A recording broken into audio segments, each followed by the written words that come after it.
आता है, हम सबका दिल भर जाता है। वो घटना सबके नजरों के सामने,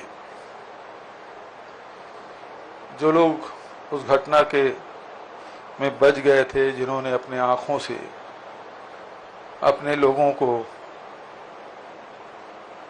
गिरते देखा, वो सब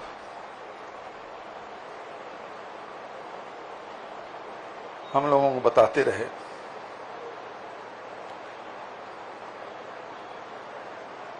आदरणीय साथियों,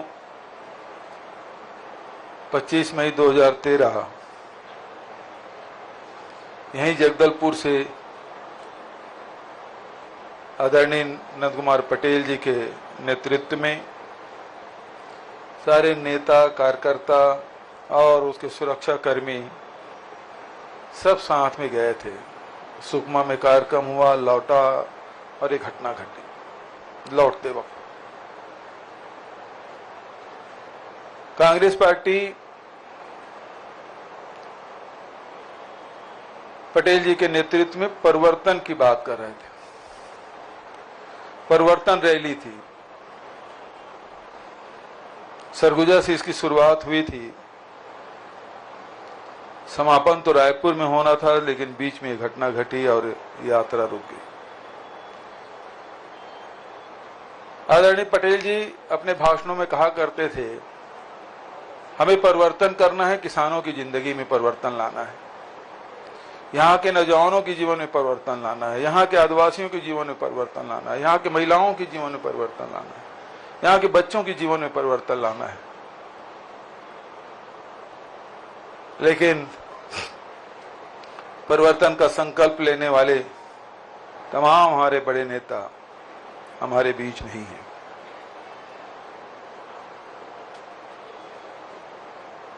ये जो शहादत हुई है,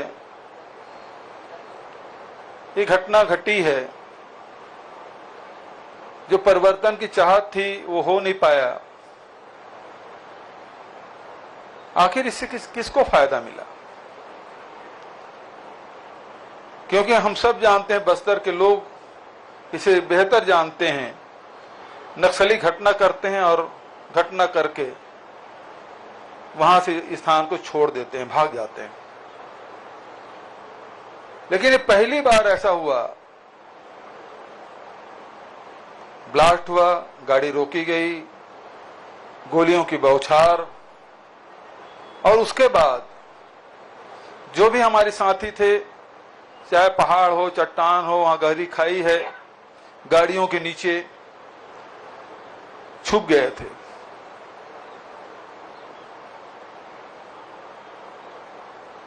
नक्सली एक एक गाड़ी के पास एक एक व्यक्ति को पूछ रहे थे कि इसमें नंद कुमार पटेल कौन है, इसमें से दिनेश पटेल कौन है, इसमें से महेंद्र कर्मा कौन है, इसमें से बंटी कर्मा कौन है।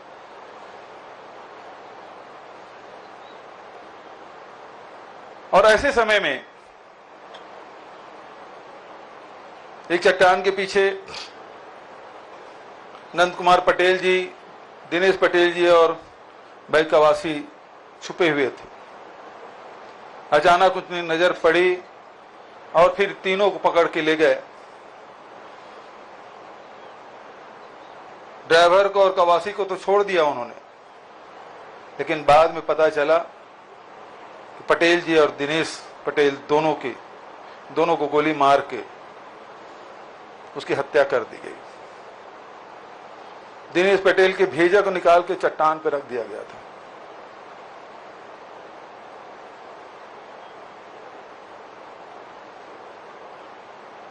महेंद्र कर्मा, जिसे हम बस्ता टाइगर कहते, गाड़ी के नीचे थे। सब अपने साथियों को कहा कि गाड़ी के नीचे लेट जाओ, गोलियां चलेगी, तुमको लगेगी नहीं। जब देखा एक एक करके पूछ रहे हैं, मार रहे हैं, उदय मुदलियार को मार दिया गया, अल्लाह नूर को मार दिया गया, बहुत सारे साथी को मार रहे थे। ऐसे में फूलो देवी नेताम निकलती है और कहती, कितना सबको मार ही डालोगे क्या? बंद करो। एक बहादुर महिला जो हमारे राज्यसभा के सदस्य है, उसके बाद महेंद्र कर्मा निकले और उन्होंने कहा गोलियां चलाना बंद करो, बेकसूरों को मारना बंद करो, तुम्हारी दुश्मनी मुझसे है, मैं आत्मसमर्पण करता हूं, मैं बस्तर टाइगर महेंद्र कर्मा, इस प्रकार की बात करके बाहर निकले। नक्सली उनको ले गए, मलकीत भी था, फूलो देवी नेताम और सारे लोगों को एक साथ ले जाकर लिटा दिया गया। संगीन से 85 बार उसके शरीर को गोदा गया।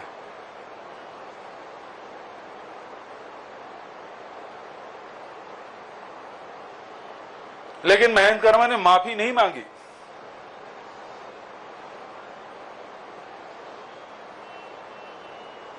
अपने प्राणों की आहुति दे दी। किसके लिए? अपने लिए, इस बस्तर के लिए, इस प्रदेश के लिए, इस देश के लिए, लोकतंत्र के लिए, हम सब के लिए। हमारे नेताओं ने प्राणों की आहुति दे दी। प्रधानमंत्री जी आए, उन्होंने एनआईए जांच की घोषणा की। तब प्रधानमंत्री डॉक्टर मनमोहन सिंह जी थे, राहुल जी आए थे। व्यथित थे हम लोग, आक्रोशित थे। सबको उन्होंने ढाढ़स बंधाया, धीरज धराया। किसी प्रकार का हिंसा का सहारा हमको नहीं लेना है।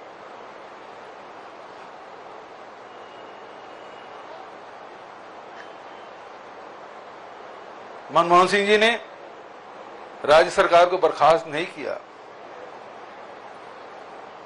बल्कि एनआईए जांच की घोषणा की। राज्य सरकार ने जस्टिस प्रशांत मिश्रा के अध्यक्षता में एक सदस्यीय जांच कमेटी बनाई। दोनों जांच चल रहे थे। यहां थाना में एफआईआर हुआ। एनआईए ने प्राथमिकी दर्ज की। उस प्राथमिकी में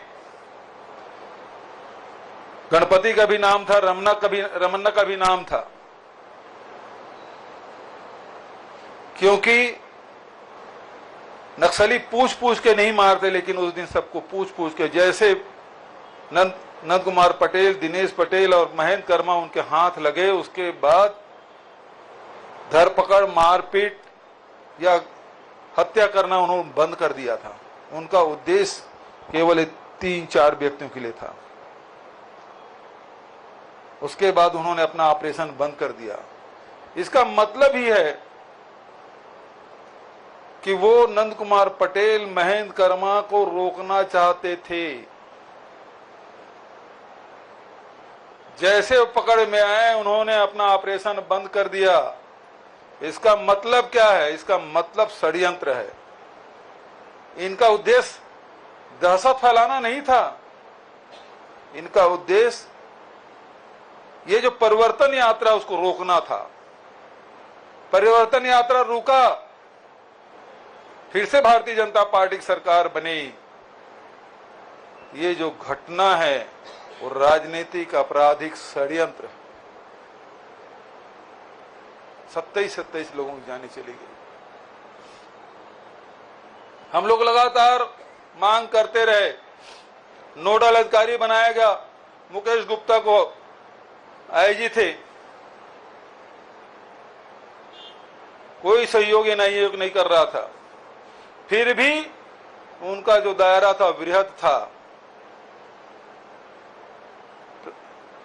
उस समय भारतीय जनता पार्टी के नेता, जो प्रधानमंत्री कैंडिडेट थे, नरेंद्र मोदी जी आए थे धमतरी। उन्होंने कहा कि 15 सरकार बनते ही 15 दिन के भीतर में असली अपराधी जेल के सीटों के पीछे होगा। लेकिन आज 10 साल हो गए। 2018 में हमारी सरकार बनी, हमने एसआईटी गठन किया।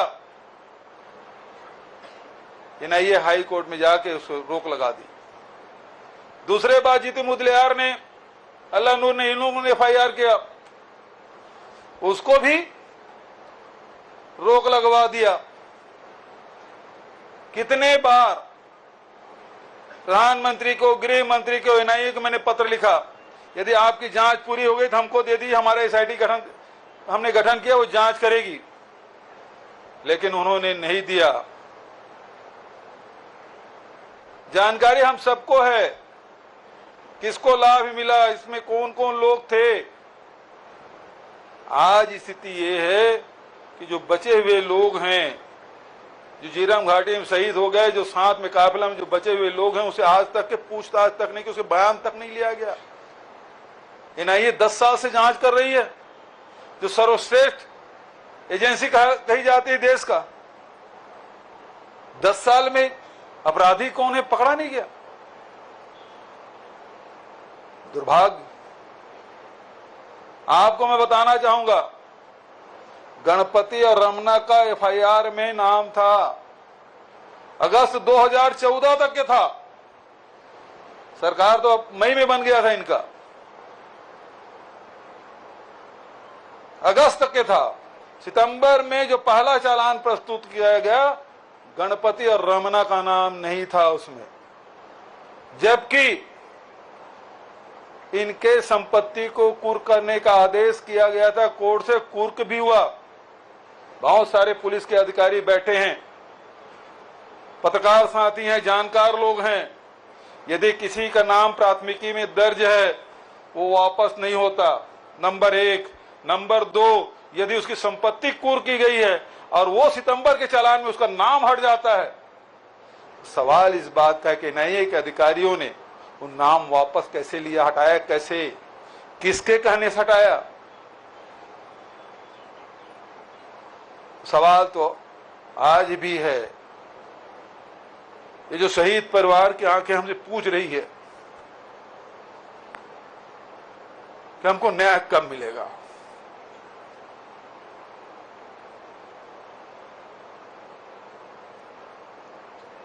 लेकिन केंद्र की सरकार जांच को टालना चाहती है, जांच करना नहीं चाहती। जो आरोपी हैं उन तक जा नहीं रहे हैं, उसको बचाने की कोशिश। आखिर क्यों गणपति और रमना को बचा रहे हैं आप? क्यों? यदि वो पकड़े जाते, उसके बयान ले जाते, सारी सच्चाई सामने आ जाती, और सच्चाई सामने आती तो कौन लोग हैं उस षड्यंत्र के पीछे, वो सब सामने आता। लेकिन हम सबका दुर्भाग्य,